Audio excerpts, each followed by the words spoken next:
Yes, guys, another episode of Beyond the Posing with the Posing Pro Emma Hyman. And look, the last one we did was Now Darwin. So we looked at the men's side. Now we're going to flip over to the women's side and on the bikini division. And like I said, the whole point of this episode is to break down a, a Ivy Pro. An Ivy Pro who just won her Olympia ticket to the big time after Tampa Pro. And now we want to kind of dissect the posing, not just look at any potential improvements, but mainly tips that we can provide those who are watching. Maybe say tips we provide, tips you provide to those who are watching who are competing in the bikini scene to make sure they can bring their best when it comes to this show day on the walk stage. God, head just completely gone. Oh, busy ahead of me. Okay, Emma. Yes, Um, Let me grab up this lady here. So amazing. let's, where are we at? Okay, can you see this? Yes. Okay, so let me give a little breakdown on Marie. So Marie is the Tampa Pro Bikini winner. I will give a fact as well. I'm gonna give a shout out to Fit Body Fusion, which is Jamie's coaching brand. First, second, and third of all her girls. So top three in Tampa Pro. A phenomenal weekend for Wow. her and the team. I mean, the top three had multiple coaches from the Fit Body Fusion team, but do want to shout them out. Now we can go back to shout out Marie. So Emma, I know we can't just watch this through at the moment. She could come back. She could come back in a moment. We're Yeah. gonna look at posing. I'm gonna pause it in certain sections, and I'm really keen to hear common mistakes you see from the amateur scene, maybe even the pro scene, when we look at each of his poses, and maybe some constructiveness on where they can make improvements to hopefully create a an Olympia qualifying winning routine like the one we're seeing at the moment. So I'll let it play out and then I'll pause it when it gets back to the front. Yeah. Amazing. So stunning physique. I mean, look at that waist to glute ratio. She looks sensational. The presentation, it's so fluid, right? Again, there's no moments where we think, oh, eek, that needed refinement. And this, is pro level, right? And this is what we really should be seeing on the stage. Now, let's look at this front pose because this is something there's always variations to be had in this front pose.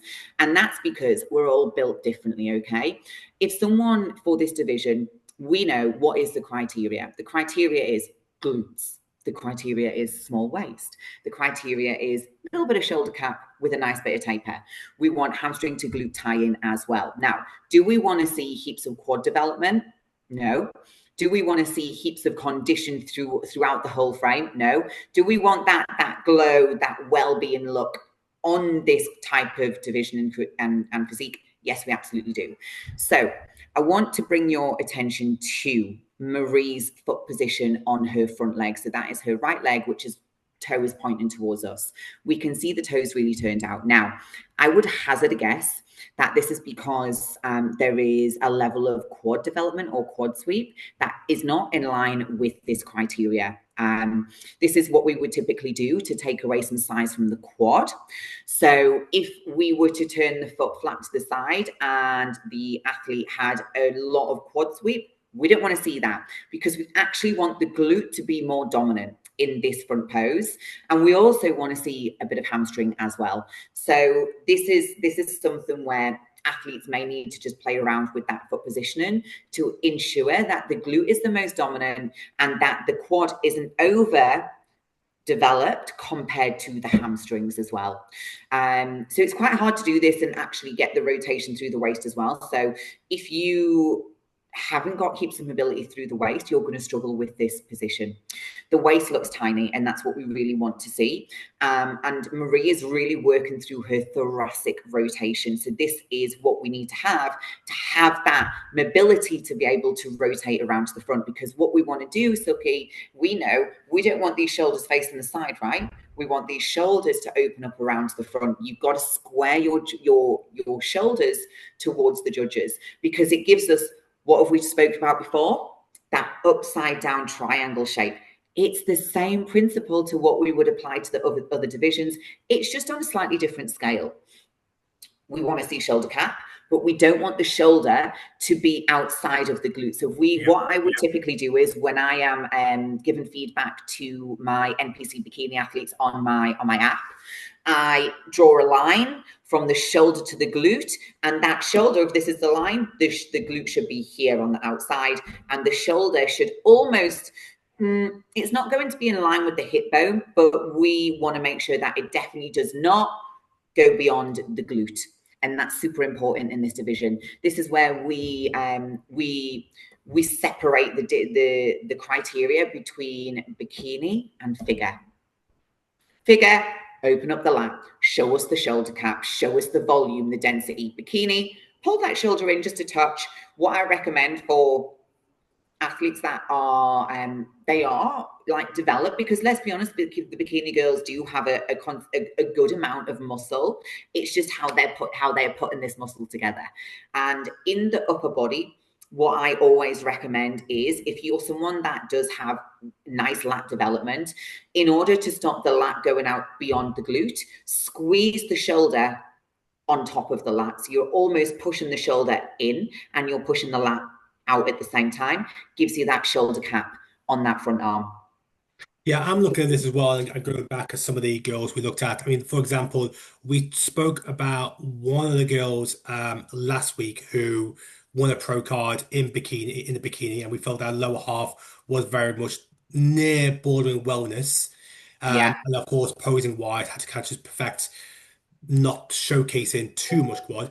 One thing I really like about this one, and we kind of mentioned about previous girls where they do, you talk about rotation, is sometimes the far shoulder can get hidden.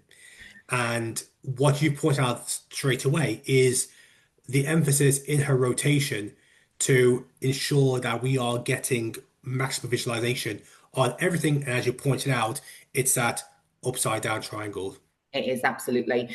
Now, with that back shoulder, again, this is something that is specific to the athlete, because if someone is quite well developed through the shoulders, we don't actually want a full pop through that back shoulder, because it's going to make them look a little bit too muscular.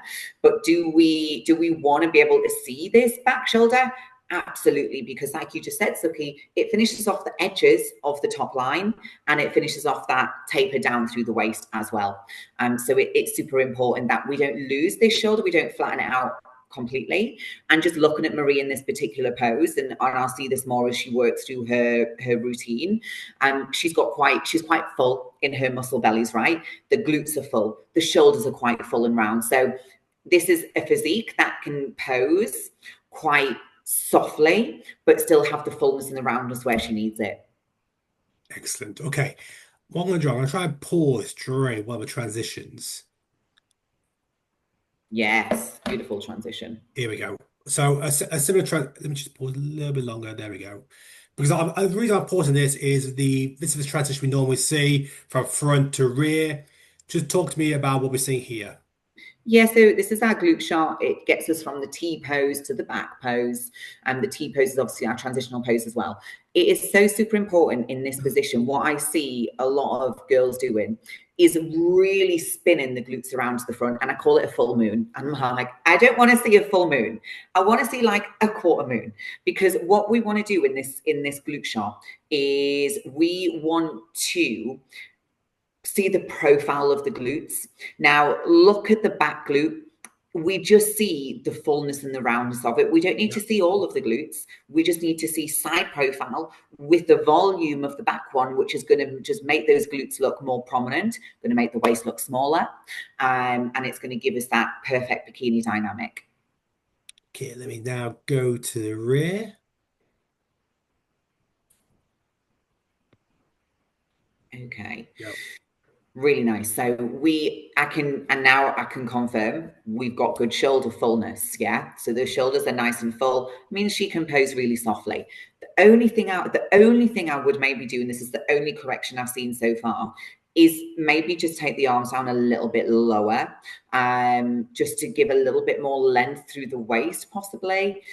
and not have the elbows so bent behind. But this is like such a small adjustment, and it's something that may just create a little bit more of an elongated waist, because we're looking for that really impressive taper, right? So it might just give a little bit of length there. Let's talk about the lower half, because this is the most important part, right? And this is what the judges are really looking at. We're looking for that hamstring to glute tie-in. And I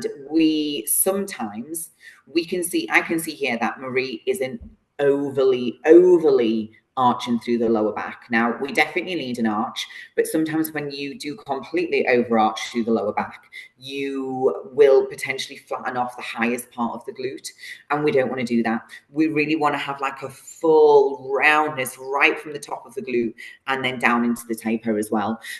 So we're not bending over too much. We definitely don't want to see this, and we can see this, and then we tend to see it more in the amateur division, but you never want to feel like you are leaning away from the judges too much, because we're just not going to give them the correct angle of the pose, and you're going to soften out and flatten the glutes as well. Now, again, let's talk about that upside down triangle. We can see that nice shoulder to shoulder top line, which then gives that nice taper down through the waist as well. Marie has actually got her feet slightly turned out. This would vary from athlete to athlete. Now, I think before Fit Model came in, we were still veering to the side of not showing too much quad sweep in this back pose. But now I feel like we've got the Fit Model division. I feel like we're seeing just a little bit more shape from the bikini girls now. So I have seen that they're starting to turn the toes out. It's becoming a little bit more congruent across all of the competitions. So we're seeing a little bit more quad sweep, and with a little bit more quad sweep gives a little bit more glute pop as well. So it's definitely things to consider. Foot positioning. The foot is just outside of the hips here. So maybe if the foot position was slightly wider, it was just making certain aspects of the physique look a little bit too dominant. But it's something that I would, again, play around with just to get the right position for the athlete. Perfect. Okay, so she's going to face the front. Nice, Oh, fluid. she walks the And rear, she sorry. stepped. Oh, we got a little walk. Beautiful. Notice through that walk how the glutes are lifted the entire time. We're seeing literally zero softness underneath the glutes. I mean, the glutes are so well developed, but there is zero softness happening underneath. And that's because as she walks away, she's arching through the lower back. Let me Um, pause it when she's walking to the back next time. and really keeping those glutes lifted. And it just looks effortless, right? It looks so super, like she walks down the street like this every single day. And that's how you want it to feel and look. You want it to look so super natural. And also just watch the transition as Marie comes around to the front. Look how effortless this looks. Stunning. No awkward foot movements. She glides. It's like she glides across the stage. And also, there's a lot of simplicity in the hand movement. We've looked at previous videos where there can be a lot of movement. It will take a while before we execute the final pose. But here, everything looks very simple. Nothing's over exaggerated. And she's not even, like on some of the other girls that we see on the Olympia stage, they add a lot more into like the hand movements and the shoulder movements and the eye moments. And she's keeping it really simple, which I really like. I much prefer a refined style of posing that just looks effortless. And for me, we want that level of presentation. We absolutely do, because when you get to that Olympia standard, you got to step up to the plate of what the other girls are doing as well. But you also want to make sure that it's in alignment with your own style as well. So I think it's super important to have presentation that reflects your own personality.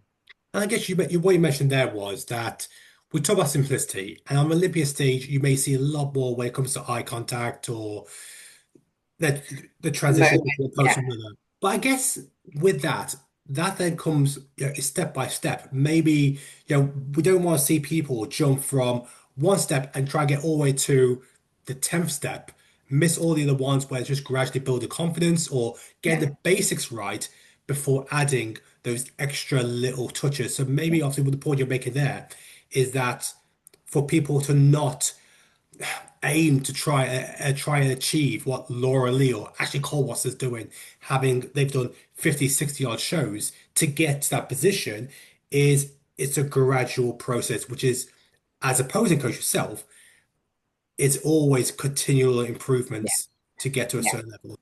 You're never gonna come into a posing studio for the first time and learn this level of presentation. You need to master your basics and your fundamentals. You every time you step on stage, you learn a little bit more about your stagecraft and your presentation. You're a performer on stage, and the best performers weren't amazing at the very beginning. They were further down the line when they got better. Perfect. No, absolutely agree there. Brilliant. Okay, there we go. So Marie, thank you for that. Oh, looks like you got clients coming in just Yeah. as we're about to wrap up. So look, Emma, thank you again there. So guys, you got a Bernard Darwin, Darwin class physique for the last video, and of course this video we have just looked over Marie's posing for the Tampa Pro, winning her ticket to Olympia. So congratulations to her. And look, I think we got quite a few amateur shows coming up, so we'll get back to looking at the amateur shows, especially the pro qualifiers, new pro card winners, especially the football division. I know that's Yeah, something you guys very much enjoy. But yeah, as how we always leave it, guys, don't forget.